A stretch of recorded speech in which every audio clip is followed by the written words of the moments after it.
introdução, pela meditação deste início do livro, e vamos procurar aqui todas as noites, às 22 horas, meditar, se der para fazer um capítulo por dia, excelente. Se não, nós vamos ver até onde o Espírito vai nos levar e tentar manter as nossas lives ao máximo em 27 minutos. Não passar disso, tá bom? Bom, vamos então à introdução. O livro de Juízes descreve o ciclo de declínio e renovação espiritual na vida de Israel como nação, o qual também simboliza a situação espiritual vivida pela maioria dos cristãos atualmente. Ou seja, o livro de Juízes, que é o 7º livro da Bíblia, é o livro que vem logo depois de Josué, e um pouquinho de contexto histórico aí para você se situar. Você tem lá a saída do povo de Israel do Egito, sob a liderança de Moisés. O povo passa 40 anos no deserto por causa da sua desobediência, sua recusa em obedecer a Deus, até aquela geração murmuradora morrer no deserto, e os seus filhos, liderados então por Josué, tomam posse da terra prometida. E todo o livro de Josué descreve essa conquista, essa chegada na terra prometida e a conquista desta terra, sendo que Josué morreu e eles ainda não haviam conquistado toda a terra da promessa. E com a morte de Josué, houve um vácuo aí de um líder. Você tem o livro de Juízes com a história de vários líderes. Gideão foi apenas um deles. Você tem Sansão, você tem Eude, você tem Otiniel, você tem Débora, e outros líderes que nós vamos saber um pouquinho mais a respeito durante o estudo também.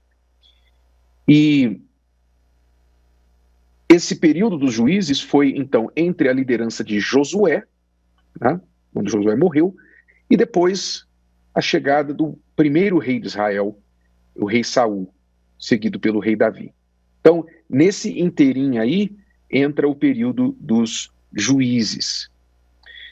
E esse período de juízes foi um período de grande instabilidade espiritual na vida do povo. E você vai entender por quê. E por que é tão importante você ter essa consciência para a sua vida hoje. Por que muitas pessoas vivem de altos e baixos? Por que muitos não conseguem ver a grandeza de Deus em suas vidas? Tomam posse de alguma coisa, depois perdem. Casam, depois separam. Conquista financeiramente, depois perde. Não é? A pessoa, ela fica naquele vai e volta, sobe e desce. Nunca tem uma estabilidade espiritual. A sua vida não segue como deveria. Bom, então vamos continuar aqui. Do ponto de vista histórico, o livro de Juízes retrata um período turbulento na história de Israel. Josué havia conquistado Canaã, mas ainda não havia estabelecido sua conquista. Esse é um grande problema encontrado na vida da maioria das pessoas. Elas até conquistam algumas bênçãos, mas falham em estabelecê-las através de um compromisso sério com o abençoador. E quando as migalhas das bênçãos terminam, voltam novamente à estaca zero. Dois conceitos muito importantes que você tem que tirar desse livro de Juízes. O conceito de conquistar e o conceito de estabelecer. Primeiro vem a conquista, depois vem o estabelecimento dessa conquista. Ou seja, são duas coisas muito importantes. São extremamente importantes. E se você não conquista, você não tem nada para estabelecer. Mas também, se você conquista e não estabelece, você pode perder aquilo que você conquistou. Então, muita gente, por exemplo, consegue conquistar o próprio negócio. Ela tem uma ideia, ela se motiva, se anima, tem uma ideia, vai lá em frente, abre o negócio, começa a vender, começa a fazer os seus acordos, os seus contratos, aí começam a surgir os problemas. E ela sofre um calote daqui, tem um problema com o fornecedor dali, contrata um funcionário que acaba sendo um problema. Então, ela conquista, mas não consegue estabelecer. Por isso que o índice de fracasso de pessoas que começam negócios é muito alto. A maioria das pessoas que começam um negócio fracassam nos primeiros 3 anos, porque conquistaram, mas não souberam estabelecer. E assim tem sido com muitos casamentos. A taxa de divórcio aí aumentando a cada vez. Em alguns países o divórcio chega a mais de 50%, quer dizer, conquista, mas não consegue permanecer naquela conquista, e assim vai. Relacionamentos, etc. Então, é importante você entender. Para conquista, você precisa de fé. Você tem que ter fé para conquistar. Você tem que ter fé para atacar o seu problema. Você tem que ter fé para ir para cima do seu problema, para tomar atitude, para dar aquele start. Sem esse ímpeto da fé, você não conquista nada. Você tem que ter o ímpeto da fé. E muitas pessoas faltam esse ímpeto da fé. São pessoas indecisas, passivas, medrosas, tímidas, pessoas que ficam sempre esperando as condições perfeitas para tomarem atitude e nunca tomam. Então elas nunca conquistam. Sempre receosas. Agora, tem pessoas que vão e conquistam, mas aí esquecem o outro tipo de fé, que é para estabelecer o que conquistou. Que significa, eu tenho que ter fé para casar, para conquistar o casamento, mas eu também tenho que ter fé para mudar e me adaptar à minha esposa. Não adianta eu casar, ter fé para casar e não ter fé para deixar de ser orgulhoso, não ter fé para deixar de mentir, deixar a vida de solteiro, não ter fé para colocar minha esposa à frente da minha mãe, do meu pai. Não adianta eu ter fé para conquistar se eu não tenho fé para mudar, não tenho fé para fazer os sacrifícios para sustentar a minha conquista. Muitas pessoas perdem o que conquistaram exatamente porque não tiveram fé para manter. Por exemplo, na vida espiritual é a mesma coisa. Quantos não vieram para a igreja, tiveram fé para se libertar dos problemas espirituais, se libertaram das religiões, deixaram pecado, não é? Inicialmente, conquistaram até bênçãos, aí se entregaram para o Senhor, tiveram fé, conquistaram a salvação, mas ao longo da jornada espiritual, muitas dessas pessoas não tiveram a fé para sustentar a salvação que conquistaram. Não tiveram fé para sofrer perseguições, não tiveram fé para esperar certas bênçãos que não vieram tão rápido, não vêm tão rápido assim. Não tiveram fé para resistir às tentações, resistir o mundo. Não tiveram fé para sustentar. Conquistaram a salvação, mas acabaram perdendo a salvação. Por quê? Porque não tiveram a fé do estabelecer o que conquistaram. E isso você vê no livro de Juízes todo o tempo. É como o livro dos Juízes é assim, ó, é um ciclo vicioso. A história que se repete. Cada juiz que você lê é a mesma história. Você vê que o povo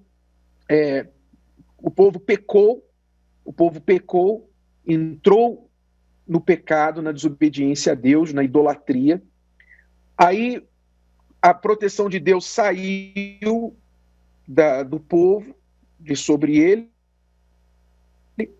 Os inimigos começaram a vencê-los, começaram a escravizá-los, oprimi-los.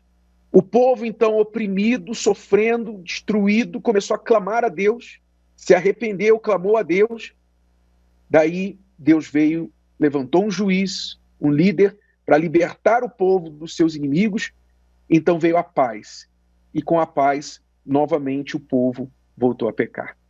E assim se repete a história no livro de Juízes. E assim é a história de muitas pessoas, que enquanto elas estão oprimidas, destruídas, caídas, elas estão clamando a Deus, estão orando a Deus, estão buscando na igreja, vão lá, lutam, fazem corrente, se esforçam, porque elas estão oprimidas, elas estão caídas, precisando de socorro. Então elas usam a fé para conquistar a libertação. Quando elas conquistam a libertação e vem a paz, chega na hora de estabelecer, elas não têm sustentação,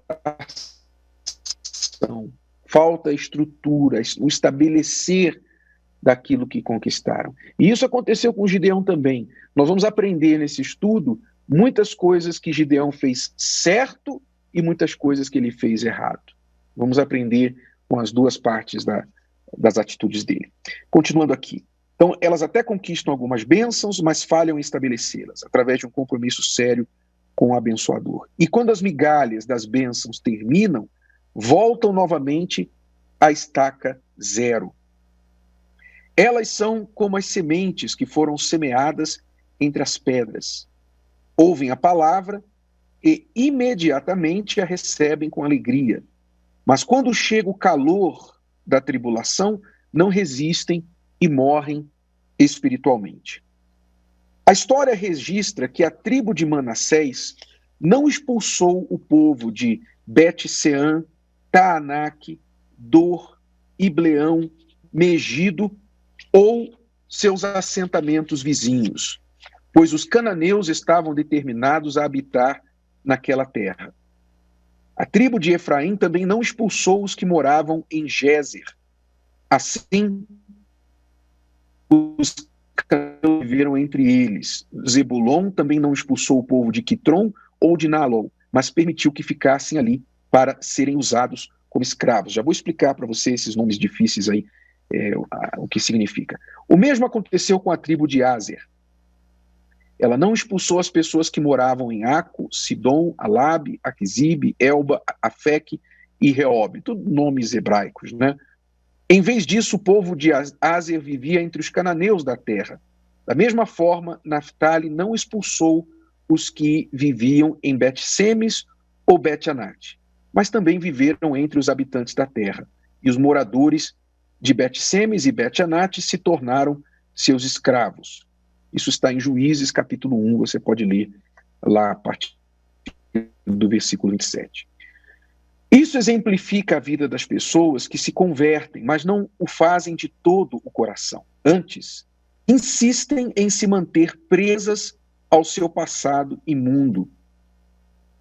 Em outras palavras, elas querem a salvação, mas não querem abandonar as concupiscências da carne, os desejos da carne, ou mesmo suas tradições idólatras. Querem servir ao Senhor Jesus, mas não querem deixar de lado suas festividades pagãs. Então, o que aconteceu com o povo quando o povo chegou em Israel? Já isso na época de Josué. Eles tinham de expulsar os povos que ali estavam.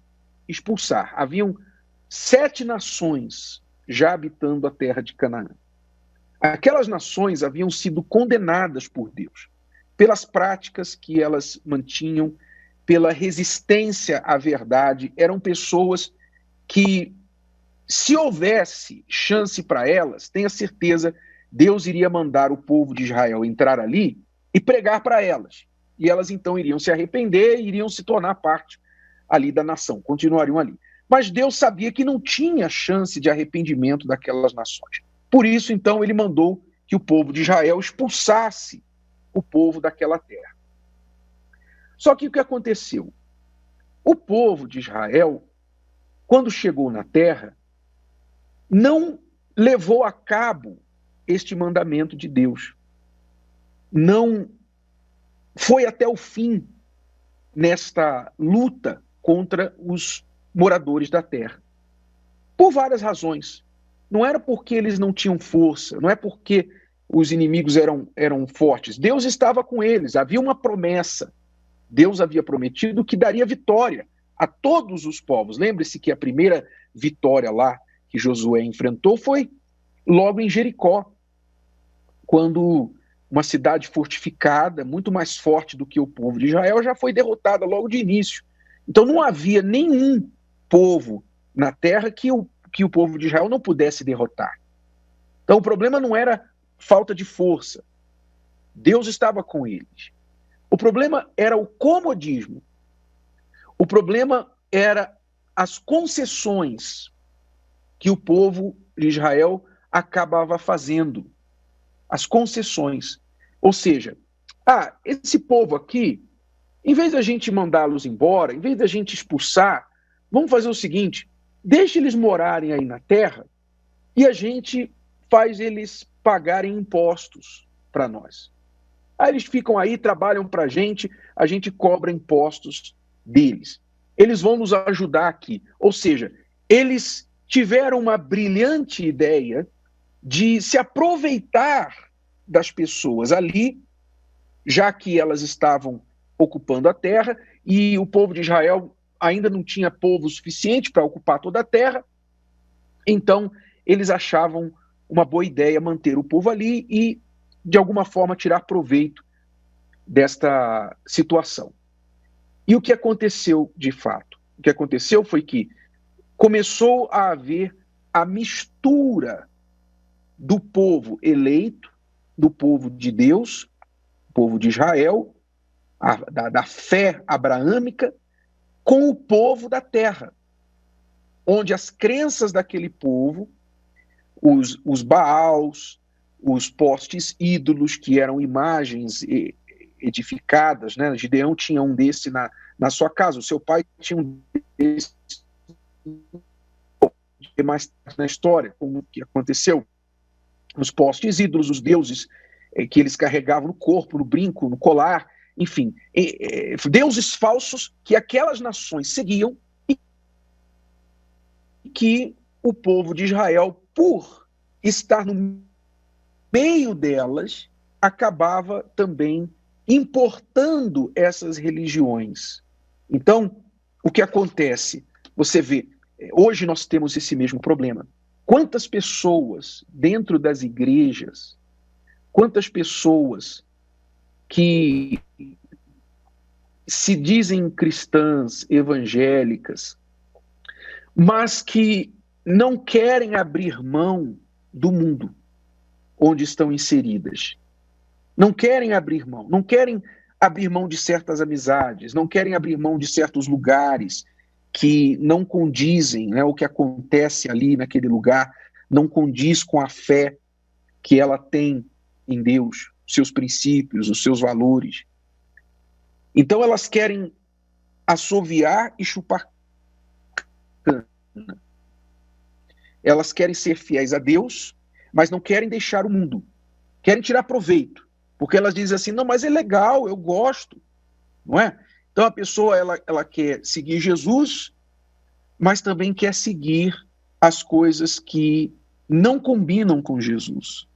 Eu me lembro que quando eu me converti na adolescência, eu gostava de um certo tipo de música. E eu cresci com aquela música. Então, eu ia a festas, eu ia a baladas, eu curtia as estações de rádio que tocavam aquelas músicas, eu gravava as músicas em... os jovens agora não vão nem saber o que é isso, em fitas cassete.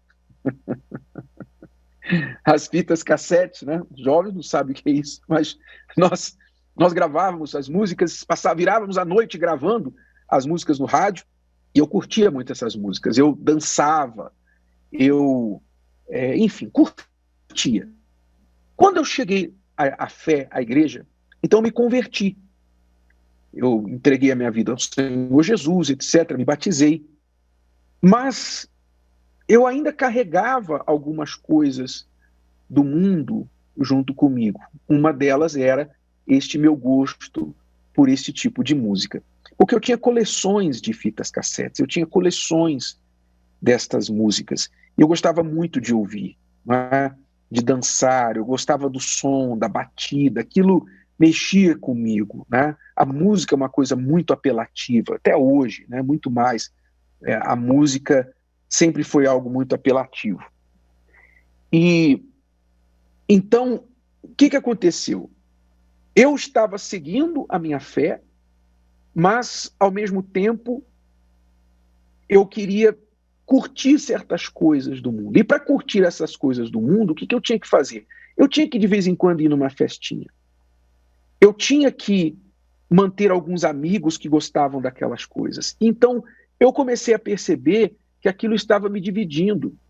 Aquilo me fazia mal. Porque não estava mais combinando com o mundo que eu estava escolhendo, que era o mundo de seguir a Deus.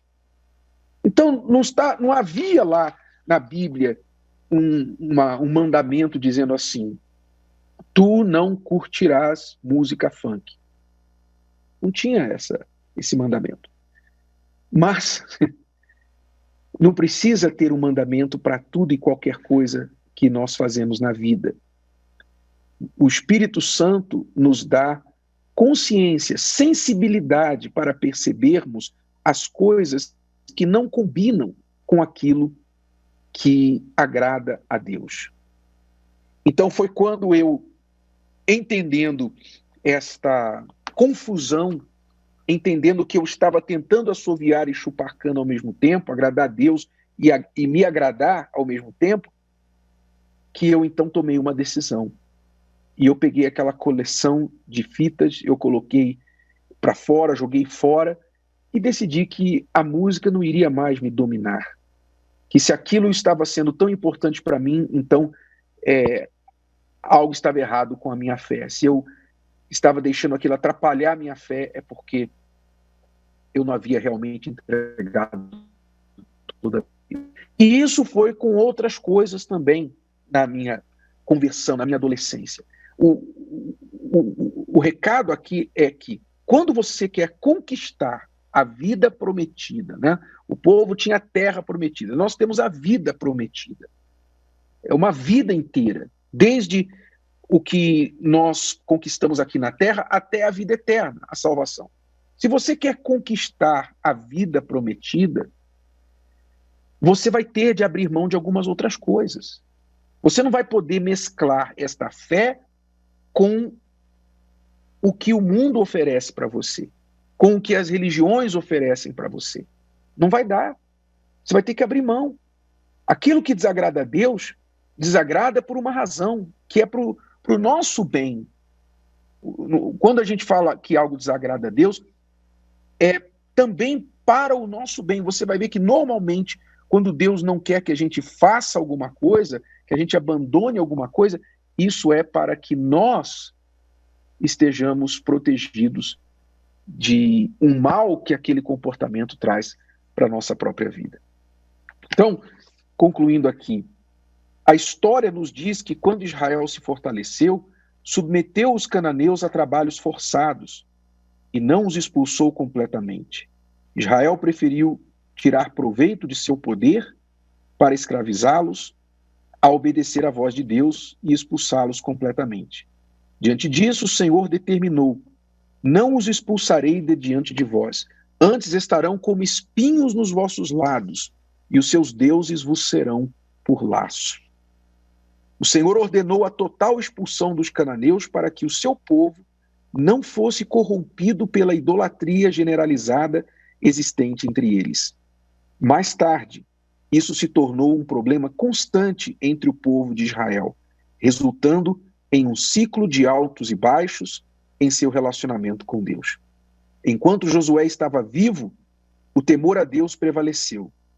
Mas depois que ele e sua geração morreram, outra geração cresceu, que não conhecia ao Senhor nem sabia o que ele havia feito por Israel. Então os filhos de Israel fizeram o que era mal aos olhos do Senhor e se entregaram à corrupção moral e espiritual. Por essa razão, o Senhor retirou sua unção e, consequentemente, os israelitas não tinham mais forças para resistir aos inimigos que os rodeavam. Sempre que Israel saía à luta, não podia contar com a ajuda do Deus de seus pais. A desobediência ou o pecado sempre acende a chama de uma dúvida. A dúvida, por sua vez, anula o poder da fé. Eu queria parar por aqui e a gente vai continuar nesse ponto aqui amanhã e iniciar o capítulo 1 também. Eu queria que você meditasse, especialmente se você puder entrar lá na sua Bíblia, logo após que a gente encerrar a live aqui, você entrar na sua Bíblia e ler no livro de Juízes, capítulo 2, a partir do versículo 16 até o versículo 19. Tá bom? Você vai ler Juízes 2, dos versículos 16 ao versículo 19. 4 versículos apenas. Juízes 2, do 16 ao 19. Leia esses versículos, porque esses versículos são chaves. Se você quer entender o livro de Juízes, leia estes 4 versículos, você vai ter uma panorâmica do que significa essa história de Juízes aí, tá bom? Então, pense nisso, considere como um dever de casa, considere o que você talvez tenha tolerado na sua vida junto com a sua fé, considere o que você tem tentado fazer, conviver juntos, não é? Você tem tentado conviver junto com uma prática, um hábito que não agrada a Deus. Então, paralelo à sua fé, você mantém esse hábito. E esse hábito está sendo a sua ruína, a sua queda. Pense nisso, medite sobre isso, e talvez você possa já anotar aí o que Deus tem te mostrado através desta meditação. Porque não adianta você tomar conhecimento se você não colocar em prática aquilo que a gente está falando, tá bom? Então medite aí agora. O que você tem tolerado? O que você tem tolerado? Junto com o seu querer servir a Deus, o que você está querendo servir também e não abrir mão que desagrada a Deus. Pense nisso e a gente volta amanhã aqui com a continuação deste estudo do livro de Gideão e os 300. Se você está acompanhando pelo Univer, você pode acompanhar o texto também. O texto a gente não pode colocar aqui no Instagram, mas no Univer você acompanha. E o livro já está disponível nos sites onde livros são vendidos. Você pode adquirir ou na Igreja Universal mais próxima a você, tá bom? Bom, já são 28 minutos e a gente vai parando por aqui. Até a próxima. Obrigado. Elevo os meus olhos para os montes, de onde me virá o socorro. O meu socorro vem do meu Senhor, que criou os céus e a terra.